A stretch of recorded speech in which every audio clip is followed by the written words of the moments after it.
Good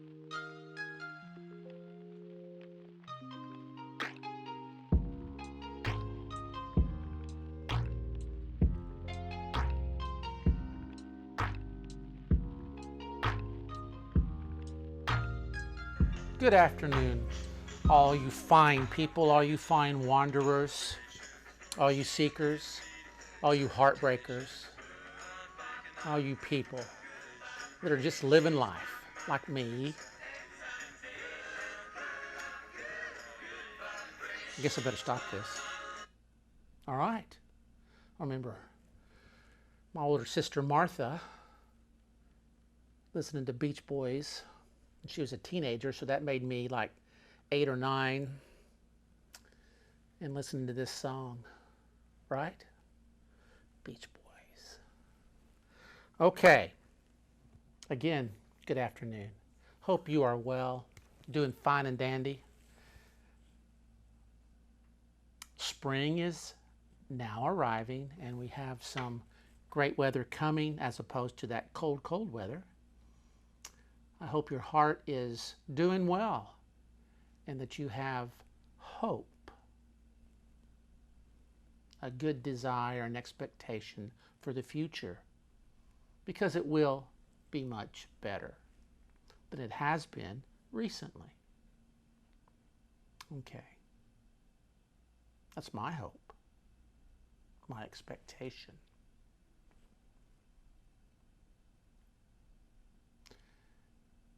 You know, I'm always surprised. I don't know if this would fit you or not, but I'm always got to be careful how you use the word always. But I am consistently surprised in a way, not this kind of surprise, but when I surprised when I wake up in the morning, sort of that wakeful edge, that waking edge, you know. I think Ian Anderson of Jethro Tull sings about the waking edge. And that waking edge where you're just kind of waking up and you just kind of become cognizant of waking up. And there's that consistent surprise that I have,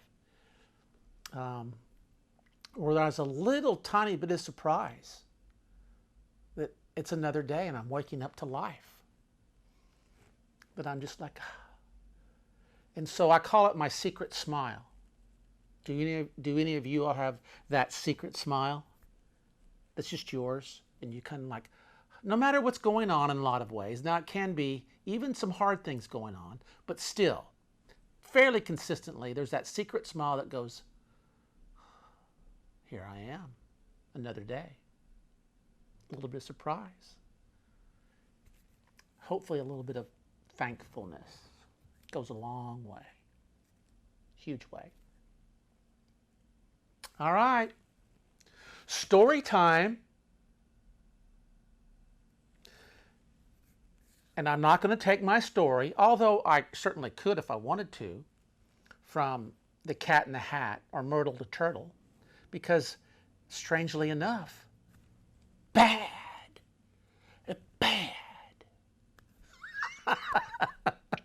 We live in a bizarre world, don't we? Just bizarre. So today's story actually, sorry, I couldn't resist that. Today's story actually is concerning, I think is around 2014. Anyway, I was traveling in the central highlands of Vietnam. So this is 6-7 years ago. And I was in the central highlands up, it would have been considered the northern part of South Vietnam.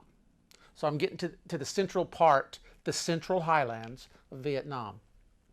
So I'm up there traveling in a place called Bin Ha Man, Bin Ha Man, something like that, in Vietnam. So I decided to go and visit. I'm in a town, kind of an interesting town. Really liked it. I decided to go to a semi-famous, or a place that people were speaking about, Buddhist temple. So I got into a means of transportation, like a van, and I saw a couple other people that were tourists, and so I ended up sitting in front of these two girls, and they were also going to the temple. And these two girls, as a matter of fact, as I turned around and said, hello, because I heard them speaking a foreign dialect. Well, actually, they were speaking in Hebrew, and they were from Israel. They were two Israeli girls. How can you resist Israeli girls? And so I turned around and said, hey. And they went, oh, hello, hello, hello. So we got in a conversation, quick conversation on the way over there about they're from Israel and I'm traveling and doing this and that. So we get over to the Buddhist temple. It's a huge structure, waterfall next to it, really beautiful area, some jungle around. And so we're just wandering around. So I'm doing my thing and wandering around and going inside. These huge statues, these huge, I'm talking about 35-foot, 40-foot tall statues. And there's 3 of them in a row. Boom, boom, boom. Representative of some of the Hindu deity. Of course, they have thousands of gods in the Hindu Buddhist tradition. And it was just very interesting. So, of course, I noticed how they were decorated, which will come in just a second. So I'm doing this, and I shoot a few pictures, and I'm just wandering around, just kind of watching what's going on, go see the waterfall, wander back through. So I'm wandering back through a few minutes later, and I noticed the 2 Israeli girls are standing in front of the statue on the far right, and they're talking, and I'm watching them because I saw them walk up, and they're just kind of like looking, and then I saw them look up, and they focused, and one of them went, she's talking to her friend, just talking to her, and she's pointing up at the statue. And I thought, I know exactly what they're pointing at and what's going on. So I walk over kind of behind them, and they're just talking away in Hebrew, and kind of excitedly in this. And so I thought, okay. So I walk up and I went. They kind of saw me behind them, and and I went, hey. I said, I know what you guys are talking about. You're talking about that up there on the statue, aren't there? And they went, yes. So on the statue of this Hindu goddess was a choker type necklace, and hanging from it was the symbol of what? Guess. Ancient symbol, goes all the way back for 3,000 years to the Aryans. The Nazis borrowed it, absconded with it, and it was the symbol of a swastika on this goddess's neck. Ancient symbol. And they were like, oh, whoa. So, of course, being Israeli girls, what are they thinking? Wow, a swastika on this Hindu goddess's neck. So it's kind of blowing their minds. Maybe it's blowing your mind, maybe not.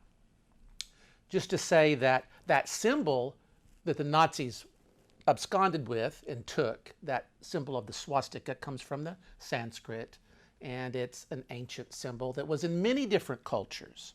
It was even in the Greek culture, how they formed things. That symbol of the swastika, it could be very common. So it was in several different ancient cultures. Mesopotamian, Egyptian, I'm thinking it was.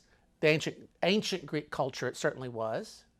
In Chinese culture, it was. So, again, to say that they were looking up there. So I just said, hey, here's the origins of it. Kind of a little bit surprised that they didn't learn that in school, but maybe they were, senior skip day. As a school teacher, retired school teacher, maybe they talked about that on senior skip day in their history class. See, there you go. Let that be a lesson. All right. So they were like, oh, okay, wow, that's just interesting. Wow, that's incredible. Wow, that's, and it really is. It really is how fascinating on traveling, how you interact with people and how fascinating those things are. Just simple stuff like that. So that's kind of the introductory story to what's going to happen in a moment. Because really, the second story is what this is all about in a very strange, unique way. I titled it that strange birthday party in Vietnam. So we leave, we go back. They sit in a different, I don't see them. We go back differently, not in the same mode of transportation. So go back, and I'm downtown, and I'm just walking around, looking around at stuff downtown. It becomes dinner time, and I go into this Vietnamese restaurant and have some pho, P-H-O. A lot of people say pho. I have some pho, and it was really good. Just wandered some more, and kind of the narrow streets and going kind of hilly. Anyway, eventually I wandered on back, the wandering person that I am, to my hotel. And so I wandered into the hotel and was looking around, kind of, remember I had to get the key from the desk. They wanted to keep the keys in the slots up there before you left, so I got the key back. And it was kind of tall ceilings, and it was really kind of a beautiful place, just really unique in its own way.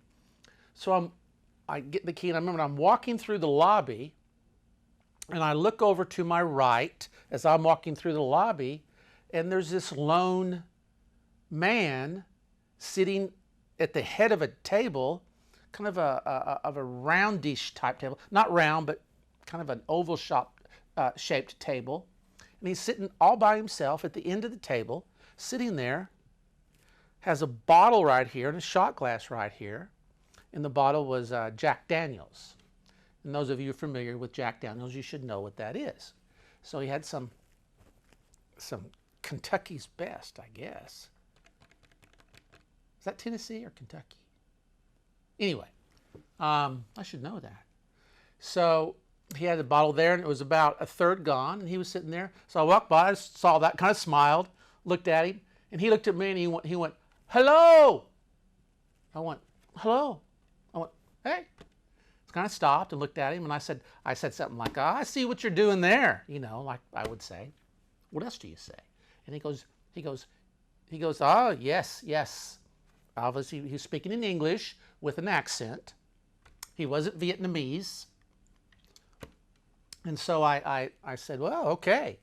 And I said, "So you having a good day?" What's going on? So it was about maybe 7 o'clock in the evening.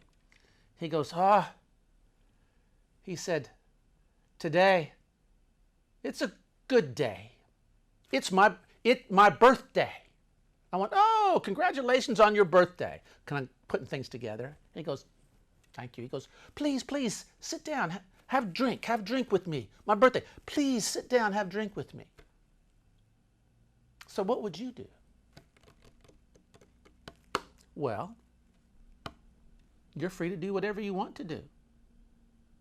Myself, I thought, well, it's his birthday. He's inviting me down to have a drink with him.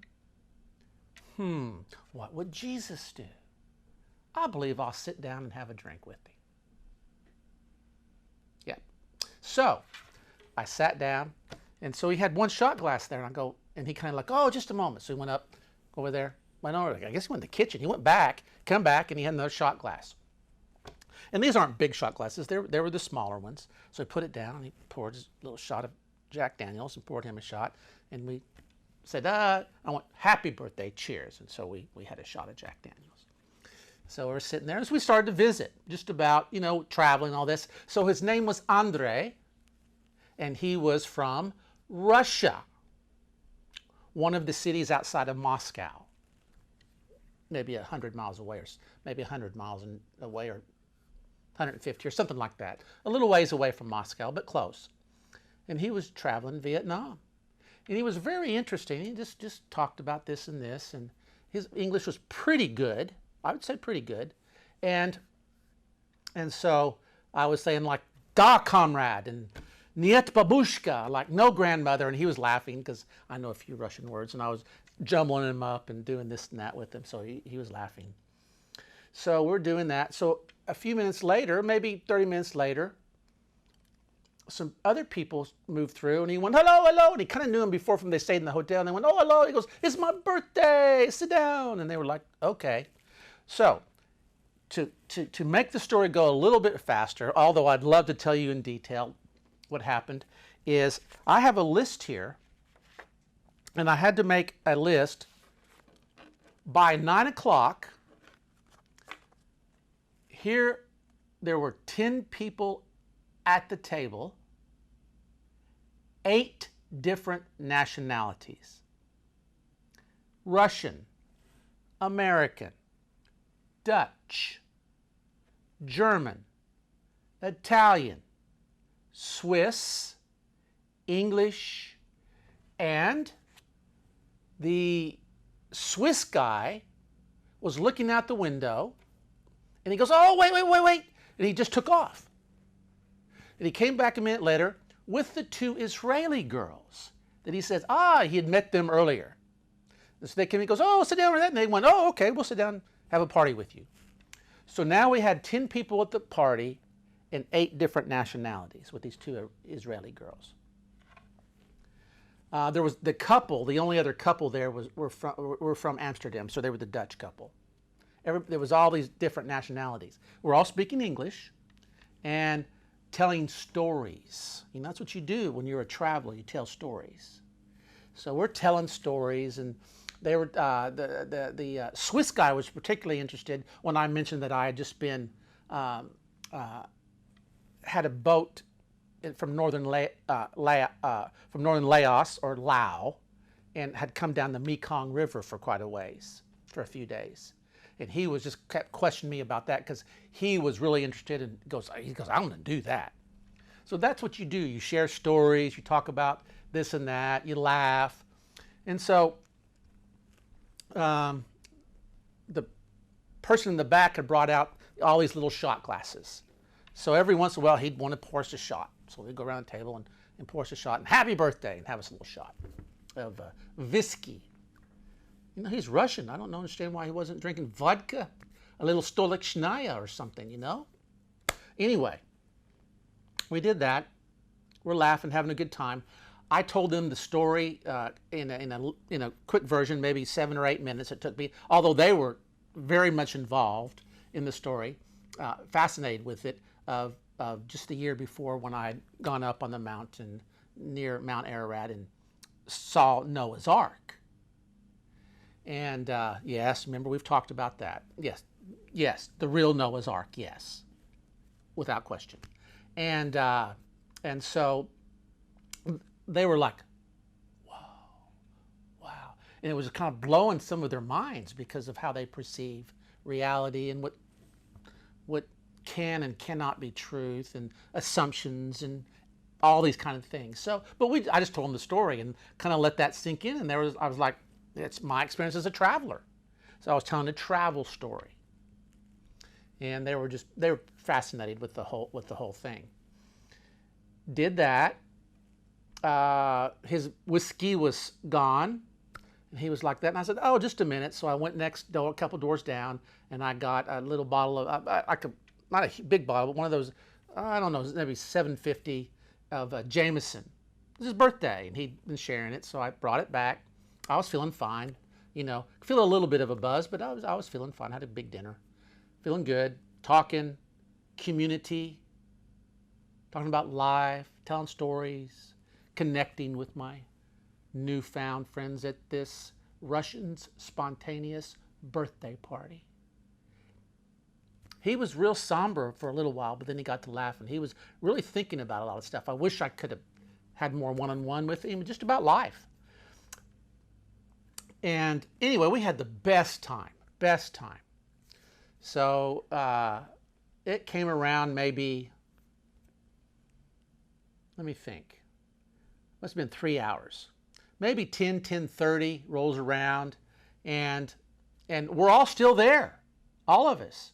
And people told different stories. Sometimes you'd have to ask them. I say, what's your favorite? What's your most favorite experience in all your travels, or on this trip, or whatever? And get people talking. They were kind of quiet a little bit, and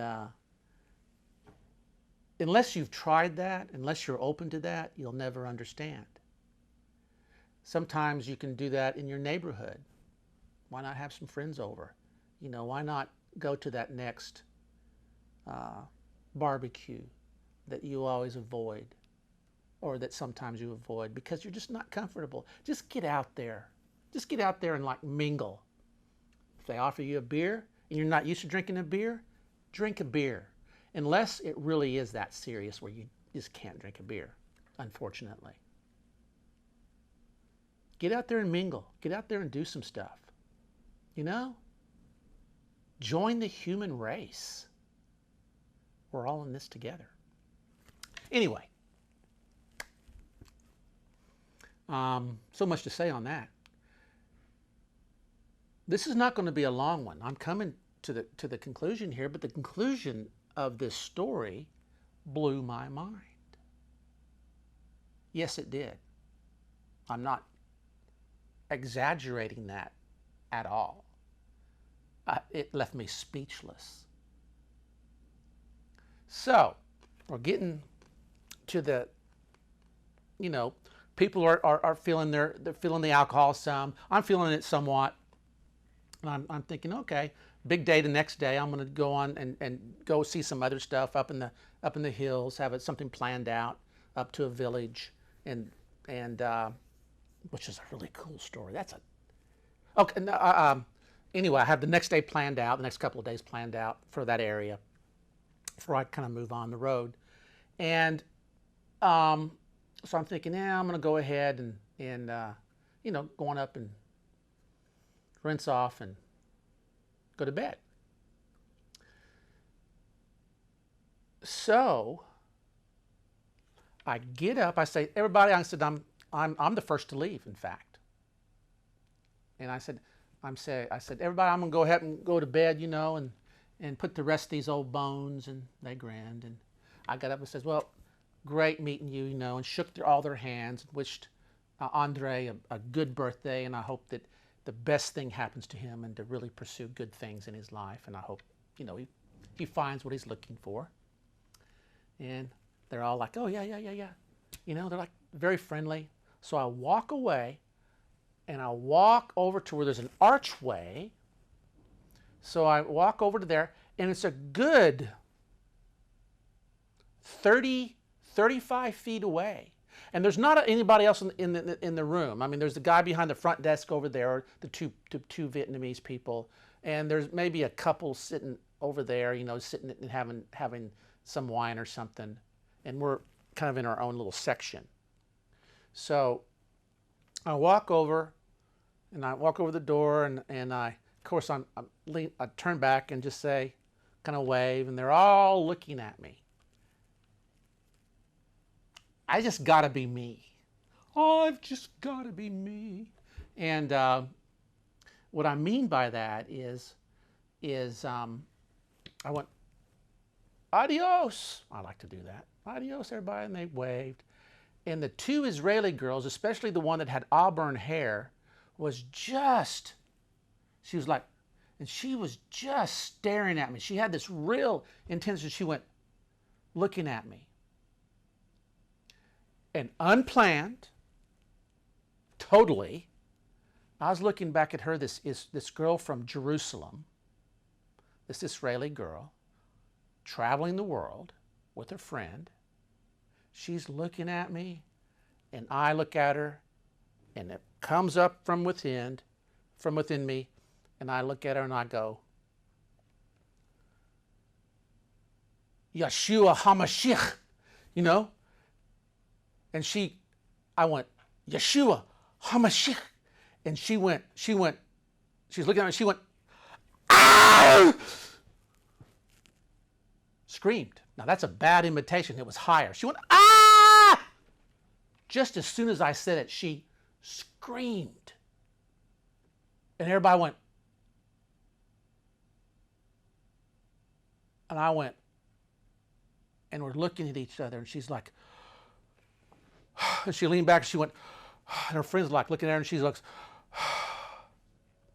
and I stood there. We all just were quiet for a few seconds, for 10 seconds, and we're all like, what was that? And I'm just like, whoa. I went, bye. Turned around, and I went up the stairs going, whoa, whoa, whoa. And went to my room. I will never forget that scream as long as I live. To recall it right now just is like, whoa. Now, if you're wondering what I said out of the blue, obviously in Hebrew, I said, Yeshua HaMashiach, which is translated. I looked at her and went, Jesus Messiah. That's what I said to her in Hebrew, to this Jewish girl. Just came out, just said it loud, just out of the blue, just spontaneously. As she was looking at me, it went bam right out of me. And her reaction, unbelievably, but believe it because it right there stunned everybody, is she screamed. Ah! Loudly. As soon as I said it, she screamed. Boom, boom. Total reaction.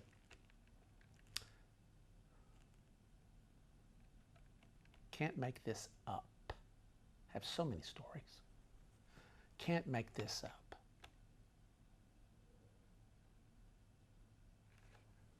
That is the most profound, beautiful scream to this day I have ever heard or witnessed in my life. The most spontaneous, real scream that I've ever been a part of in my life. Not all the fake Hollywood stuff. You know, all your fake screams on the silver screen. You know, we're not talking about that. That's all acting. Talking about that scream. That when I said, out of the blue, just said it to her, she screamed. What do you make of that? What do you think about that? Don't pretend that that doesn't apply to every one of us, to each of us. It's beautiful, profound, glorious scream. Absolutely breathtaking. What do you think? I didn't know what to do with it. Everybody else was like, I've always wondered about right after that when I went up and they went, people around the table go, what did he say? Did he call you a crazy woman? What did he say? And I wonder what she said to him. I bet she had to explain it. He said, Jesus Christ, Messiah. Jesus Christ. He said, Jesus Messiah. And they must have thought, that's wild. That is just wild. Well, I'm at the end of my story.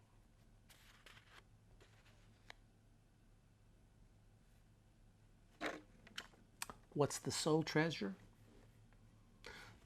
Those of you that seek to understand the deeper things of the world, of life, of reality, of truth, will understand on a deeper level. Might not be able to express it verbally so well, but you understand on a deeper level.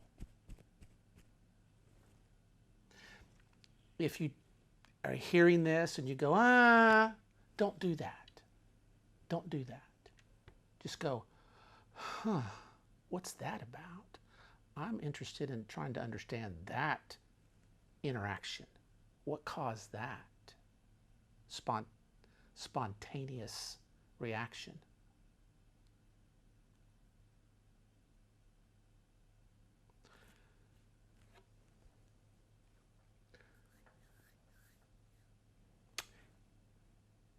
When's the last time that something so beautiful and unexpected came or burst forth or exploded from your lips. I'm not talking about a cuss word. You know, those things come out. I'm not talking about any other kind. I'm talking about from deep within. Was it a sigh? Was it a deep sigh? Was it a cry by yourself? Remember, I talked about, last podcast, I talked about Mark Taylor, who was shot 7 times in Columbine, that I visited with at that English pub in La Paz, Bolivia. Ran into him and had that interaction with him. Talked about that in the last podcast. Columbine Comes to Bolivia, I think it was called, or something like that. When that first bullet hit him, he's alive today, shot 7 times, and he lived. When the first bullet hit him, he screamed. I say screamed. He yelled, "Oh God, help me!" as he was falling to the as he fell to the floor. First one, I think, caught him right up here.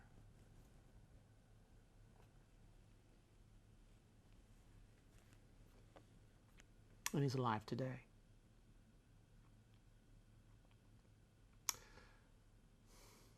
So may I encourage you to be a screamer. Be a natural, lovely person, male or female, right? That lets it come out from inside of you. Don't hold back. At least let it come out as it can be a sigh, it can be a breath. It doesn't have to be a scream, but let it come out. Stop controlling. Crying out, reaching out, and calling out to Yeshua HaMashiach. Be like that Israeli girl. Be like her. And I can't for the life of me remember her name. How about that? Just call me the 66-year-old who forgets a little bit here and there. But that's even temporary, as truth is. You know what? Take a trip. Meet some people.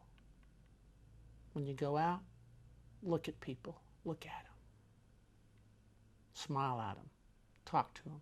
Say a word of hope and mean it.